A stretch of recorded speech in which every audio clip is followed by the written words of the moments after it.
کانال حلقه 12 تقدیم می کند. چهارشنبه ها با کرایون. مدیتیشن 260 28 ژانویه 2026. درود عزیزانم. این کرایون است. کمی نزدیکتر بیایید. کمی نزدیکتر بیایید. در این روزها که می توان گفت آخرین روزهای ماه ژانویه است، ما در حلقه 12 شما را به جاهایی بردیم تا تفاوت بین انرژی که در این سال آغاز می شود را نشان دهیم. امشب برنامه ساده است. یک جشن. قرار است جشنی ساده برگزار شود و آنهایی از شما که مدتها با ما بوده اند ارزش آن را خواهند دانست. اگر تازه به جمع ما پیوسته اید، به شما میگویم داریم از چیزی عبور میکنیم که روح ماست، از روی آن پل. اتفاقات بسیار زیادی در آنجا رخ داده است و کسان زیادی آنجا با یکدیگر دیدار داشتند. با فرشتگان، راهنمایان، با جنبه‌هایی از خود برتر خویش دیدار داشتند و همه اینها طی 5 سال گذشته بوده است. همه اینها در مورد یادگیری این بوده که شما در هسته وجود خود چه کسی هستید. و پاسخ همیشه یکسان است. موجودی با ذات الهی، بخشی از خدا، شایسته و سزاوار، دوست داشتنی. پاسخ همیشه همین بوده است. امشب جستجویی نیست، جشن است. چرا همین الان به آنجا نرویم؟ میخواهم آن را به شما نشان بدهم. میخواهم آن را طوری به شما نشان دهم که شاید قدردانش بشوید و آنچه که ممکن است واقعا در این تغییر و تحول انرژی به سال 2026 در حال اتفاق افتادن باشد را ببینید. بیایید ادامه دهیم، دستم را بگیرید، برویم. عبور از روی این پل کاری است که بارها انجام داده ایم. عزیزانم، آن را تصویرسازی نکنید، بلکه آن را زندگی کنید. شما اکنون در واقعیت خود در حال گذر از یک شیفت فرابودی هستید که در دسترس است. این به شما اجازه می دهد پا را از واقعیت خود فراتر بگذارید و همزمان در 2 مکان زندگی کنید و یکی از آن مکانها این پل است که به سوی روح شماست. در این عبور جنبه‌های وجودی شما تفکیک و جدا نمی‌شوند، بلکه فقط شما بزرگتر می‌شوید. این نوع بشر است که می‌خواهد همه چیز را خطی ببیند و پرسش‌های از این دست بپرسد. خب اگر در اینجا تقسیم می‌شویم، آیا هر بخش می‌داند که آن دیگری چه می‌کند؟ آیا اگر یکی از آن بخش‌ها کاری انجام دهد، دیگری آن را نمی‌فهمد؟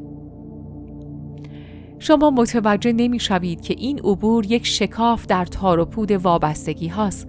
به این معناست که شما گسترده تر شده اید و شما از روی این پل به سوی چیزی که انرژی روح شماست عبور می‌کنید و این با شکوه است، زیباست، شگفت‌انگیز است.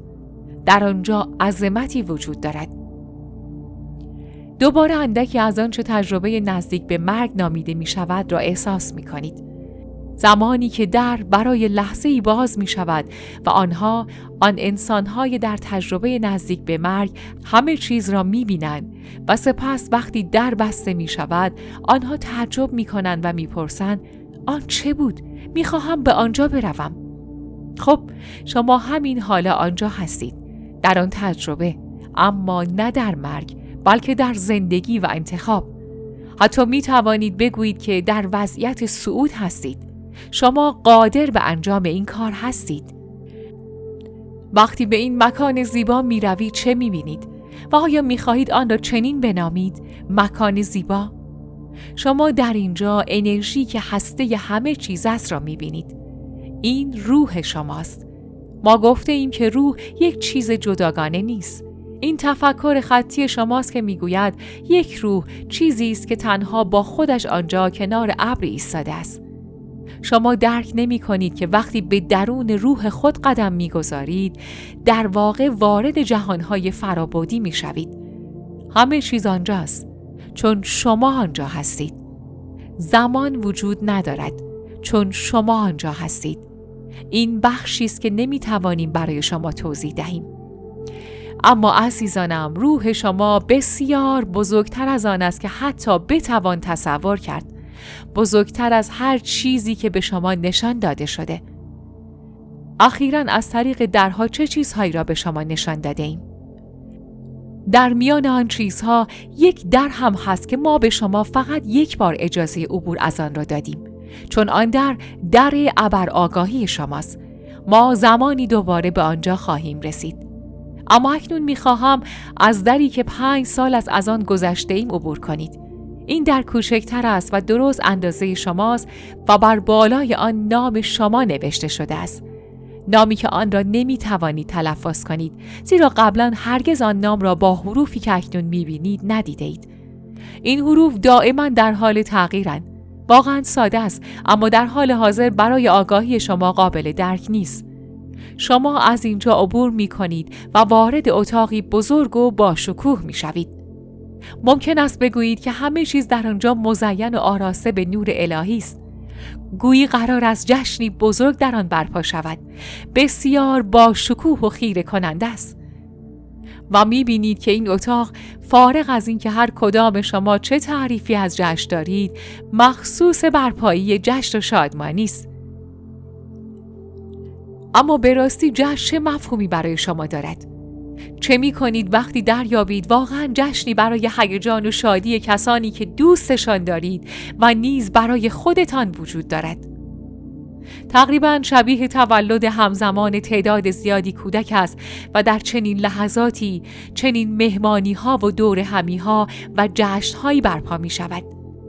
این چیزی است که همین حالا، همین لحظه برای شما وجود دارد تا نگاهش کنید، تا آن را ببینید. و سپس مراسم جشن آغاز می شود. شما یکی یکی موجوداتی نورانی را می بینید که وارد اتاق می شوند و به صف می ایستند. متوجه می شوید که بعضی از آنها را قبلا دیده اید. آنها فرشتگانی در مه سبز هستند. همه آنها وارد می شوند. نگاه کنید. برخی از آنها زندگی‌های گذشته‌ای هستند که با آنها ملاقات داشته اید و نه فقط آنها، بلکه حتی کسانی از زندگی‌های گذشته که تا به حال ندیده اید. البته یکی از آنها وجودی طلایی است که راه را روشن می‌کند و او خود برتر شماست. همه آنها در جایگاه خود قرار می‌گیرند و این ادامه دارد و ادامه دارد. و متوجه می‌شوید که آنها صدها نفر هستند و سپس این کاری است که آنها انجام می‌دهند. آنها ناگهان شروع به تشویق و کف زدن می‌کنند چون شما آنجا هستید. آنها از شما می‌خواهند که بیایید و لحظه ای آنها را ببینید.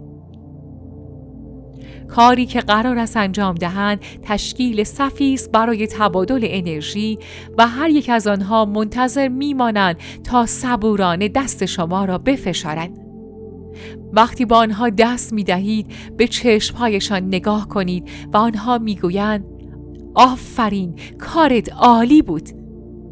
آنها برای شما جشن میگیرند چون از شیفت عبور کرده اید و آن را پشت سر گذاشته اید و از آن بیرون آمده اید.